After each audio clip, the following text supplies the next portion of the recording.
मैं आपका साथी श्रीराम कमावत, प्राध्यापक हिंदी। रेट 2021 से संबंधित शिक्षा मंत्री जी द्वारा जो भी संशोधन किया जाना था उसके बारे में शिक्षा मंत्री जी द्वारा जो जो परिवर्तन किए गए हैं उनके बारे में बताया गया है। वो शिक्षा मंत्री जी के द्वारा आपके सामने है। 60% था, जिसको 5% की रियायत देकर के 55% किया गया है। समस्त श्रेणी विधवा, परित्यक्ता महिलाएं और भूतपूर्व सैनिक, इनके लिए भी 60% था पिछली भर्ती में। हमने इसमें 10% की रियायत दी है। 50% न्यूनतम अंक हमने माने हैं। और दिव्यांग निःशक्त जन श्रेणी में नियमानुसार आने वाले समस्त व्यक्ति, इसमें भी 60% था, लेकिन चूंकि हाईकोर्ट में भी लोग पिछले समय जो सिलेक्ट बच्चे गए और हाईकोर्ट ने भी इसको 40% तक अलाउ किया था, तो हमने उसको हाईकोर्ट के निर्णय को और लोगों की डिमांड्स को देखते हुए इसमें भी 40% न्यूनतम अंक हमने करने का फैसला किया है। दूसरा, शहरिया जनजाति के लिए बहुत कम पात्र व्यक्ति मिलते हैं, तो पहले 60% ही था, लेकिन इसमें शहरिया जनजाति, शहरिया क्षेत्र के लिए हमने 36% किया है। दूसरा जो एक मुद्दा रहता था कि जो 50% अंक न्यूनतम जो स्नातक है, तो वो स्नातकोत्तर या स्नातक में बीएड करने वाले जो बच्चे हैं उनको भी हम लोग अलाउ कर से हैं। एनसीटी की जो 13 नवंबर 2019 की जो गाइडलाइन थी उसकी पालना करते हुए हमने पहले अगर स्नातक में 50 नहीं है, स्नातकोत्तर में कितने भी हैं, तो वो नहीं बीएड ये रीट दे पाता था। अब उसमें कर दिया गया, दोनों में से किसी भी में भी अगर वो 50% है तो वो भाग ले सकता है रीट के अंदर।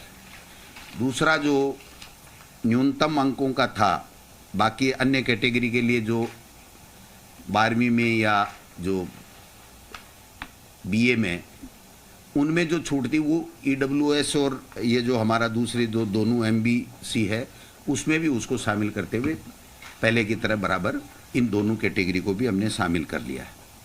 वाणिज्य जो विषय था उसकी काफ़ी समय से मांग उठ रही थी और उसको शामिल पहले नहीं किया जा रहा था। अब हमने इसको सोशल स्टडी L2, जो L2 का होगा हमारा बीएड किया हुआ व्यक्ति, तो वो उसमें सोशल स्टडी के अंदर हम उसको बीएड वाले को भी पात्र मान रहे हैं। एक रीट के साथ हमें सिलेक्शन का जो क्राइटेरिया था, जो पहले रूल थे उसमें 30% एकेडमिक के थे और 70% रीट के थे। तो हालांकि ये रीट का पार्ट नहीं है, लेकिन बताना जरूरी है, क्योंकि जो बच्चा रीट दे रहा है उसको ध्यान में रहना चाहिए कि मेरा सिलेक्शन का क्या क्राइटेरिया है। तो उसको जो हमारे राजस्थान के नौजवान शिक्षित बेरोजगार जो ज़्यादा आने चाहिए, जिनकी बहुत बड़ी मांग थी, उसको ध्यान में रखते हुए अब जो पहले हमने टेट में कर रखा था उस तरीके से यहाँ पर 90% रीट का वेटेज होगा और 10% उसकी जो एकेडमिक योग्यता होगी उसका होगा। तो ये 30% पिछली सरकार के समय था, जिससे काफ़ी ये शिकायतें आई थी और काफ़ी फर्जी डिग्री लेकर के बाहर के लोग भी आ गए थे।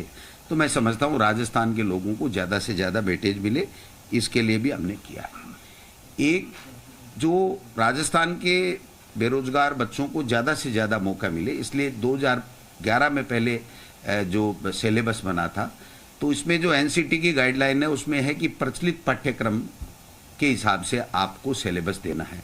तो हमने दोबारा से सिलेबस तैयार करवाया माध्यमिक शिक्षा बोर्ड की टीम से, और उस सिलेबस में हमने राजस्थान को, जहाँ जहाँ हमारी पुस्तकों में राजस्थान है वहाँ पर राजस्थान को सबसे ज़्यादा, राजस्थान की भौगोलिक परिस्थिति, संस्कृति आदि चीज़ों को हमने, भूगोल, इतिहास, कला, संस्कृति, सबको वेटेज देते हुए सिलेबस का निर्माण किया है। और जो सिलेबस है वो भी हम रीट के साथ या 1-2 दिन में जो भी माध्यमिक शिक्षा बोर्ड उचित समझेगा तो उसमें वेबसाइट में साथ में लगा देगा, जिससे वो बच्चे अपना अध्ययन कर सकते हैं।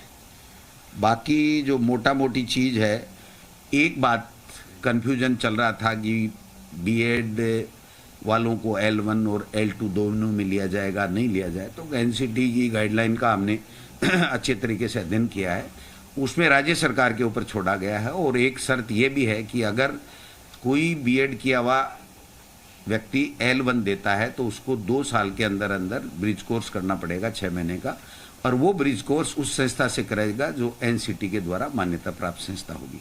तो ऐसी संस्था राजस्थान में आज की तारीख में नहीं है।